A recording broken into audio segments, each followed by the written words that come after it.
Hey everyone, welcome back to my channel. I'm here feeding little Liam, who is almost 6 months old next week, and I cannot believe it, how quickly time has gone since having him. I feel like in my mind and all that I just had him a couple weeks ago, but in reality, he's half a year old and it's kind of crazy because he's hitting a lot of milestones. Lots has been changing with him, so that's what I'm here to update you on. He's in a bad mood right now because he is hungry. So before I really show him to you, I'm gonna just sit here feeding him and go over some of his milestones, and then I'll pick him up and you guys can see him. Okay, I don't know where to start because so much has happened since his 2-month update, guys. I'm gonna maybe start with his teething, as that's been one of the biggest things that's been happening around here. At 2 months old, he actually got 2 teeth, his 2 bottom teeth. And then he had about like a week or 2 break and then started teething his 2 upper teeth. By 3.5 months old, he had 4 teeth. Now he is teething again, 2 more teeth. So he's teething the bottom right beside the 2 middle. And then it looks like there's one at the top here as well. So 2 more breaking through. Probably within the next 2 weeks, those will be fully emerged as well, which is kind of crazy. For 6 months, my other kids did not teeth this quickly. It's been such a challenge because he has been so fussy. He's a hard teether, so it just really affects him. He's been cranky, he's been up all night, he gets the red cheeks, the fever, the loose stools, all of it, and he's just so cranky. So it's been hard because it's like one thing after the next. The second biggest thing with him has been the fact that almost every single week of his life he's been sick. This is our first year having my eldest in school. He's in a private school, and every single week he's coming home and there's a new illness. And I know with COVID and everybody masking up the past couple years and everybody staying inside and not really hanging out, that now that everyone's getting out, our immune systems are being exposed to so many microbes, and that's probably the biggest reason why everyone's getting sick. But it is exhausting, guys. Like having constantly, every night he's one thing and then he gets over his illness and then it's another thing. It's been hard. So let's just say that sleep has been really bad. I'm going to update you on a lot of the positives in a minute, but I'm just going to go over the main stuff in my head and the biggest challenges. So sleep has been brutal. We are actually working with a sleep coach right now, a sleep training coach. She's amazing. Because I finally broke down 2 weeks ago. I was like just having a meltdown because every single day of his life, so exactly the past 6 months, I have not slept in a night more than about an hour and a half. Some nights I'm lucky if I get 45 minutes. Other nights, an hour and a half is like 2 hours is the max.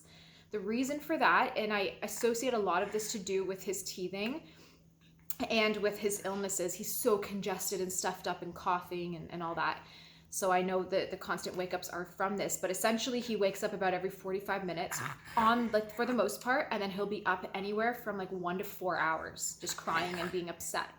So during that time, we're obviously not sleeping, and that has been the hardest because obviously I run a business and I do all this stuff, and I'm like, how am I supposed to cope and not sleep and function?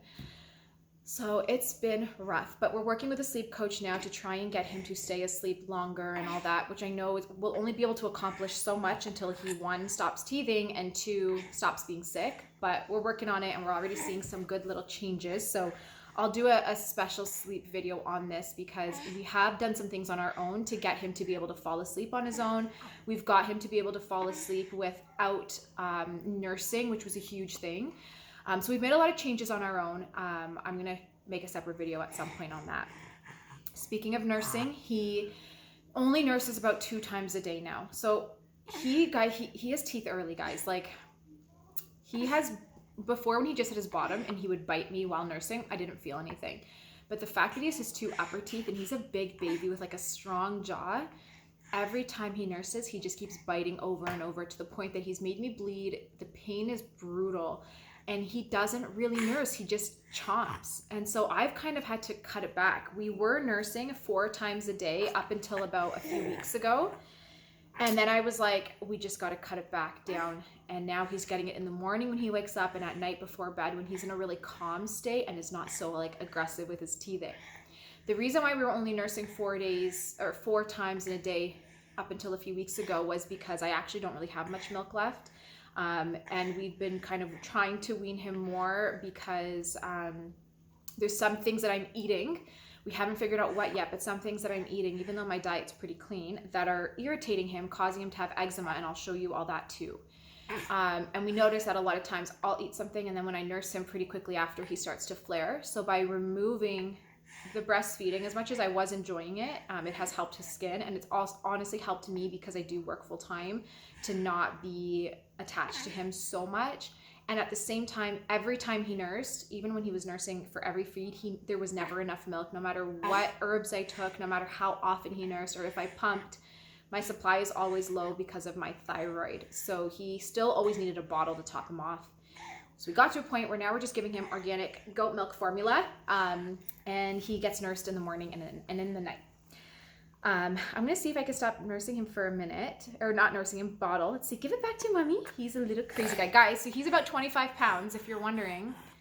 This monster. This is Liam the monster. Hey, Liam, look at the size of this little guy. So my back is gone. There's no back left. It's just pain. He is such a heavy little man. He is wearing size 18 to 24 month clothing. He's tall, but it's honestly not because of the length. It's because of the tummy. Like, this is 18 month and it's pinching his tummy really hard, and it actually causes him to spit up or puke quite a bit. So he is a little monster. Now his cheeks are doing so good and his skin's doing really good, but I don't know if you can see in this video, just a tiny bit of redness left. It's just a little bit. Sorry, I didn't mean to tickle you. Before, he used to have his full cheek and it was bleeding and scaly from itching so much. Right before we started him on a protocol, I got him on a homeopathic protocol, and we've been clearing his skin, and it's going so well. So he's pretty much 100% cleared in that aspect. And so that's been good. But up until we were clearing his skin, that was another irritant at night, was just he's scratching all night, causing him to just wake up crying and stay awake. So we've got a good handle on his skin. So that was one of the things that's improved. Skin's looking beautiful. Now, excuse me, as far as his personality goes, he's an angel baby, except when we clean his mouth. He has such a jolly personality. He doesn't, he's like low maintenance. Not that any baby that's high maintenance is bad, and not that you don't want to be spending a lot of time with your baby, but he honestly is just jolly to the point where, like, you don't have to hold him much to like keep him happy. He's just chill, and he'll play on his own for a long time, which is very helpful because we do get a lot more done. And he's so great. He's obsessed with his siblings. Oh, no biting. No biting. He's so obsessed with his siblings. So they spend a lot of time with him. They love playing with him. And now that he can sit, he started sitting at 5 months old. 4.5 to 5 months. Now that he can sit, they'll play with him, and they'll have a great time together. And so that's been a nice big help as well. Okay, what else? He rolls over. He started rolling over at about 4.5 months and got really good at it at 5 months, and now closer to 6 months. As soon as we put him on his back, he'll immediately flip. I don't know if he can flip right back onto his back, but he does roll back onto his sides. And even when he's sleeping, he is a tummy sleeper. No matter what we try to do, he will keep, I love you. He'll keep going onto his tummy. So if we put him on his back, if we put pillows to support him, he goes onto his tummy, and he wants that. So I'm up like every hour checking on him to make sure he's breathing okay and all that. Yes, you're so crazy. Do you want to show your teeth? Can we show them your little handsome teeth over there? Where's those teeth? Look at those teeth. He's so cute. He's crazy. He's like a really like fun. He yells a lot, like not in an angry way, in a fun way. He loves his extra saucer. Just honestly, guys, like really, really good. All babies are good. All babies are good. But you're just easy, I should say. Yes. Oh no, don't eat that. So that's kind of where we're at. Now, what is he eating? He's eating lots of solids. We started solids at 4 months because he was like ravenous. Milk was not keeping him satiated, and he was reaching, like literally reaching for our food. He was drooling over it. So we started feeding him like the typical avocado. I did like, oh, that's my hand. Oh, look, I did avocado. We did some pureed pear with cardamom. We did like a coconut cream. I gave him coconut oil. So he started off with like more fatty, nourishing foods, and now he eats a lot. Like I'm not gonna list, oh, you're eating my finger. I'm not gonna list everything he's eating, but I would say like, so he has 3 full meals a day. I'll give you an example of what he just ate. So this morning, before his morning nap, I gave him pureed pears with chia seeds and flax seeds and squash that was all blended up. For lunch, he just had some sprouted buckwheat that I cooked with cardamom, coconut oil, and coconut cream. He loves that meal. And I also put in gelatin. So not necessarily because I feel he needs the protein, but because I want his gut to have, you know, like some healthy coating, especially with his skin issues. And for dinner, we're probably going to be doing some kind of like, I don't know, some kind of greens, probably like a pureed kale with maybe a little bit of squash. So things like that. So he's still on pureed foods. We're not doing like chunky foods, and it's always something in there to like support his skin right now. And he's on probiotics, and he does a little bit of fish oil, and he's on like some immune support, and then like I said, some homeopathics. So he's doing really well, but he loves his food. He eats, he can drink from a cup really well. So we actually will give him his supplements in a cup, like the liquid supplements we'll put in a little shot glass, and he just holds it with 2 hands and drinks it himself. It's so cute. I feel like he's just really ahead of the game in the sense that he's so big. So he's accomplishing more things. Like I feel like he's an 8 or 9 month old, even though he's only not even 6 yet. Liam, can you go? Can you go? He spits everywhere. It's his favorite thing right now.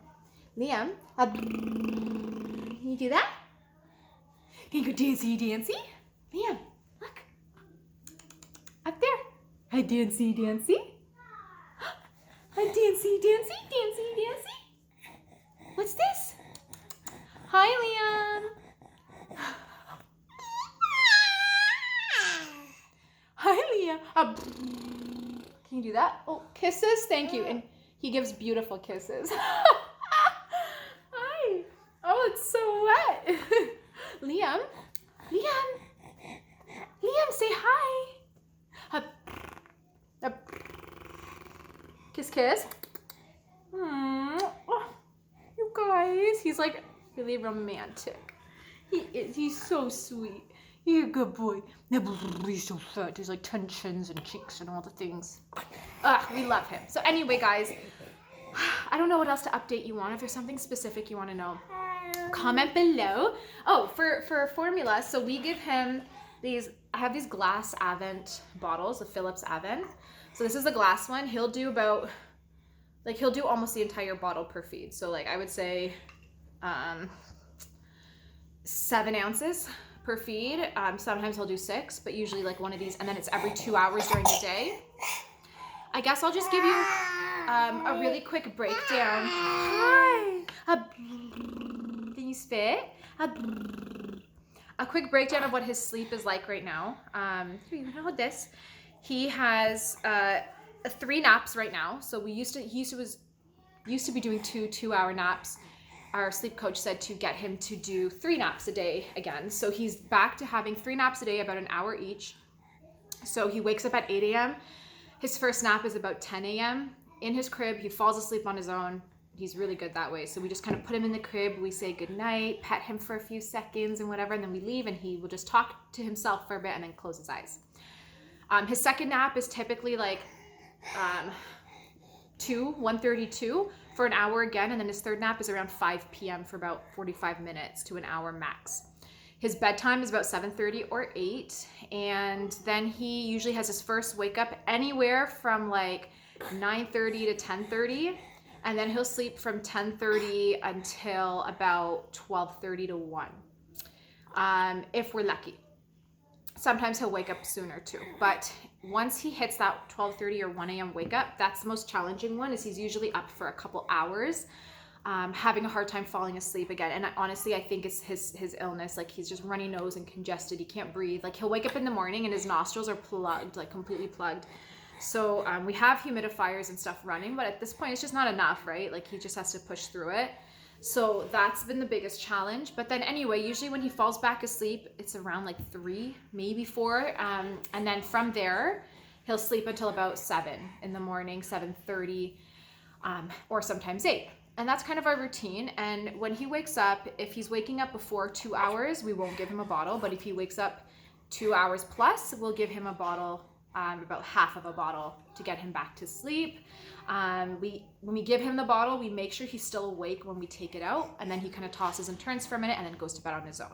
So he always puts himself to sleep. That's one thing we've kind of been doing with him, and it's worked out well for us, which is more helpful as he gets older. He has better sleep associations, but this is my little guy. That's his updates, everyone. Yeah, I think that's it. I'm going to be doing I need to do a postpartum one for myself too, because there's been lots and some new developments, some new complications, but we'll do that for another video. Ooh, you flipping saliva everywhere. This guy's like bulldog, just drooling everywhere. I love you. You're such a, oh, too far. You're such a chubby bunny. See, everybody, look at my chubs. Look at my bum. I'm such a chubby Leah. Okay, I think we're gonna say bye. Can we say bye now to the people? Thanks for watching, guys, and we will see you in our next video. Bye. He's so busy with his little hairbrush.